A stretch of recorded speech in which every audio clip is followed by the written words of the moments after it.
Tailoring work பண்ற ஸ்டூடெண்ட்ஸ்னா நீங்க பண்ற பெரிய மிஸ்டேக்கே வந்து ஸ்லீவ்ல குடஞ்ச பக்கத்தை வந்து நீங்க மாத்தி வைக்கிறதுனால உங்களுக்கு அந்த ஆம்ஹோல் கிட்ட சுருக்க வர்றது, இன்னொன்னு வந்து இழுத்து பிடிச்சிட்டு இருக்கிற மாதிரி எல்லாம் வரும். ஸோ அது எல்லாமே வந்துட்டு இந்த பிரச்சனை தான்.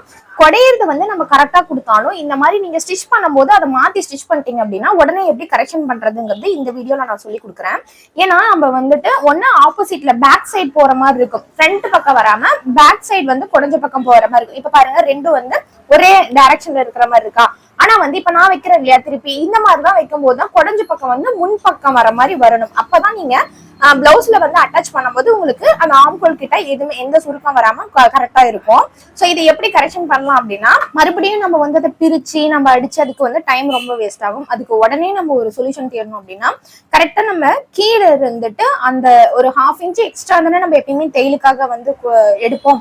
இப்ப வந்து ஸ்லீவோட ஹைட் வந்து ஒரு 1/4 இன்ச்சுக்கு கம்மி பண்ணிட்டு அந்த குடஞ்சது எல்லாமே சேர்த்து நம்ம கட் பண்ணிடுவோம்.